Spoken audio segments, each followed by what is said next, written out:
Yeah, we're not 2-26 bad. You know what I mean? Like,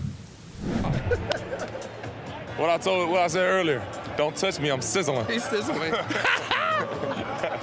The Detroit Pistons have been the best story in the NBA all season long. They are the first team in NBA history to triple their record from the year before. They went from winning 14 games last year and having at one point a historic losing streak of 28 games to this season finishing 6th in the East and being led by an all-NBA caliber player in Cade Cunningham while having some of the best locker room vibes in the entire league. So how did this historically terrible team have such a quick turnaround? I'm going to give you a rundown of how the Pistons built this team up and the pieces and parts that make them so good. And we'll look at some film, of course. But right before that, I hope you consider subscribing. We're almost at 1,000 subscribers. Anyways, back to the video. So obviously the 23-24 season wasn't exactly sunshine and rainbows for the Detroit Pistons. They finished with the worst record in the NBA and were the laughingstock of the league. So upper management knew they had to do something fast before they had another season as bottom feeders. This started only 2 days after the NBA season officially ended, because on June 19th, the Pistons decided to fire head coach Monty Williams, who now coaches high school basketball, so I guess that was the right decision. In the NBA, a lot of the time when anything isn't going right, the first instinct is to fire a coach, so it makes sense that Monty Williams was the first one to go. A week later marked the day of the NBA draft, and despite the Pistons having the worst record the season prior, as well as the highest lottery odds to get the number 1 pick, they unfortunately fell all the way down to number 5 for the 3rd year in a row. With this pick, they ended up drafting Ron Holland, and it's hard to give a grade on Ron Holland's rookie year, but he's had a solid rookie year, being a big energy guy who's a part of the reason the old bad boy Pistons vibe is back. He's one of those guys where his impact isn't in the box score, he's just full of intangibles, and he's been a pretty good defender. He has his rookie moments where he picks up some dumb fouls, and he has some trouble scoring in the half court, and overall he just has some problems hitting shots, but with time I believe those issues will work themselves out. Overall, I think this was a great pick for the Pistons. Obviously, looking down the draft, some guys drafted after him had a better rookie year, but I won't jump to any conclusions yet, it's still too early. If he can get that jumper looking better, his future 3-and-D potential will skyrocket. 2 days after the draft, the Pistons traded Quentin Grimes for vet guard Tim Hardaway Jr. and 3 second-round picks. We all know Quentin Grimes is pretty good now with the Sixers, but at the time he didn't look this good. Also, I don't think the Pistons were expecting to be in a competing role this season, so getting some seconds made sense. Even with how good Quentin's been, now the Pistons don't have to pay him, and Tim Hardaway has been a great starting guard, a real nice vet presence for the relatively young team. A little while later came one of the most important moves of the Pistons offseason. On July 3rd, they signed former Cavs coach JB Bickerstaff to a 5-year contract. This is probably one of the best moves they made all offseason, arguably the best. Bickerstaff has completely changed the culture and vibe of this team, and right now he's a candidate for Coach of the Year. He coaches with a lot of passion and puts big emphasis on defense. Last year, the Pistons were 25th in the league in defensive rating, and now they're 10th. As a Cavs fan, I can confirm when JB was coaching us, our defense was elite. Obviously, I'm happy with Kenny Atkinson, but I'll admit the defense dropped off a bit. JB's pick and roll sets have been incredible to watch, and we'll get into some of the plays that the Pistons have used all season to get good looks and open shots. On July 8th, 5 days after signing Bickerstaff, the Pistons signed Tobias Harris for 2 years and $52 million.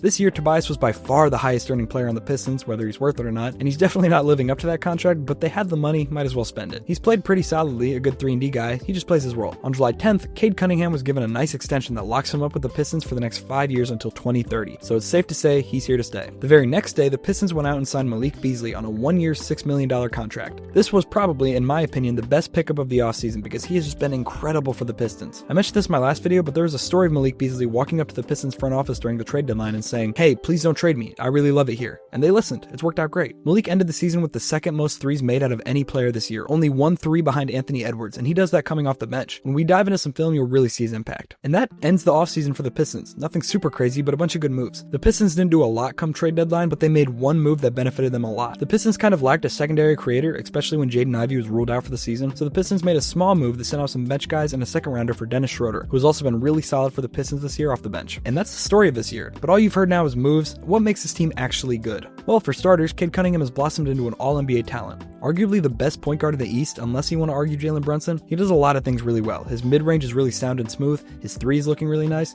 and his finishing package is also really solid. Overall, Cade is just a great scorer. Despite being a point guard, he has an abnormally good post-game. But I don't think any of this is really his strong suit. I think Cade is the absolute best when he's involved in pick and rolls. And it seems like he knows this too, because Cade averages a little over 11 pick and roll possessions a game, the 2nd most in the league. You can see on a lot of these threes, he's super comfortable coming right off a screen and just popping one. He uses those same screens to get into his mid-range as well. He just loves those Jalen Duren screens. He's super good at bumping shoulders with his man and really forcing him right into screens. When the defender decides to go over the screen, Cade is super proficient at getting them on his back. You can see here, Cade gets Max Strus on his back, and despite having a great defender in Jared Allen right in front of him, he uses his side and crafty moves to finish right over him. By the way, Cade Cunningham is 6'6", so he really fits that prototypical tall point guard mold that the NBA loves today. Here you can see the same thing again. He gets his defender behind him, and God, his patience is so good. He never rushes the play, he just lets it develop. And remember when I said his post moves were good, he shows that right here at the end of this play, just using that strength to get a nice finish. But he's not just a scorer, he's also an even better playmaker. Cade finished the season 4th in the league in assists per game, right behind some elite offensive engines like Trae Young, Nikola Jokic, and Tyrese Haliburton. When I said he was great in pick and rolls, I didn't just mean scoring, because his playmaking in the pick and rolls are just as good. Again, those two-man actions with him and Jalen Duren are just lethal. Right here, Malik Beasley sets a wide open pin down, basically a screen for whoever's in the corner, then Cade runs right into Duren where he hands off the ball, and now the play is basically ended. Derek White is behind Cade, and Porzingis knows the threat of a Cade Cunningham drive or midi, so he's forced to get in front of him. Jalen Duren already knows it's time to cut, and Cade, without looking, sends a bounce pass his way, and he makes quick work of the play, rolling to the basket for an easy dunk. Right here, it's the same situation in the same game. Cade gets his defender on his back with Duren rolling to the basket. This time, however, Horford gives Cade a little bit more room to operate, and Porzingis steps into the paint to threaten anything Cade tries. At this point, the play is kind of broken, but Bickerstaff has done a great job teaching these guys, because the moment Asar Thompson sees Porzingis leaving him alone, he cuts immediately. In a perfect world, Asar probably stays on the shoulder, and now he's open for a three, but if we're being honest, Asar isn't really that good of a shooter, but he is that good of a finisher, so at least he's playing to his strengths. Anyways, he rolls, and since Porzingis' body is already turned the wrong way, Asar gets right around him and drops the ball in right under the basket. Right here's another play where those three same guys get involved. Cade gets the initial screen by Duren, and after realizing Dyson kind of shut that down,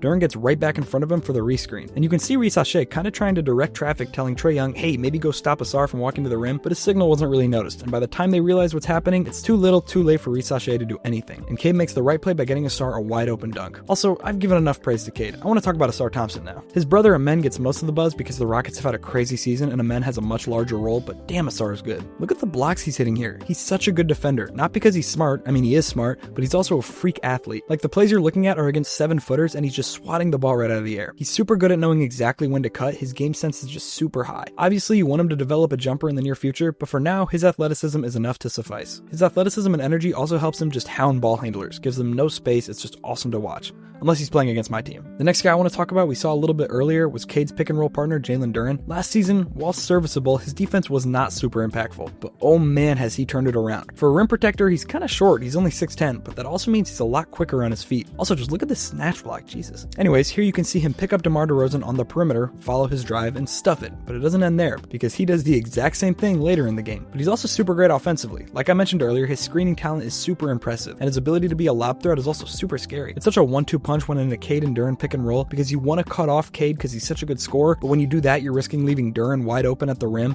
and when Cade has the ball, there's always a chance it'll end up in his hands, so it kind of forces you to do this weird game where somebody else has to come and help, but then another person's wide open, and Cade usually makes the right decision. It's just impossible to guard. And remember when I brought up Malik Beasley earlier? Let's look at some of what he does. Actually, I'll just tell you, he shoots threes. He shoots a lot of threes, and the degree of difficulty on some of these are nuts. He's just pulling up in these guys' faces. And despite these difficult threes, he's averaging 41% from behind the arc, even though he's putting up 9 threes a game. He also just brings great energy and vibes to the team on such a small contract. He was just the perfect pickup for Detroit. I really hope he comes back to Motor City next year because this really just seems like his home. The Pistons just have a lot of great role players who know exactly what they're supposed to do, and they do it well. They're set up to play the Knicks in the first round of the playoffs, and they're supposed to be the underdogs. Now, I'm not saying they're going to beat the Knicks, but I'm also not saying I wouldn't be surprised if it happened. This team has all the right tools, and they're just getting started. If you ask me, they're still rebuilding, and Cade Cunningham seems pretty set on becoming The best player in the world. So I can only imagine this team is going up from here. What are your thoughts on the Pistons? Do you think they're that good? I'd love to hear some of the input in the comments. I also hope you choose to subscribe and hopefully help me hit 1,000, and more importantly, I hope you have a great day.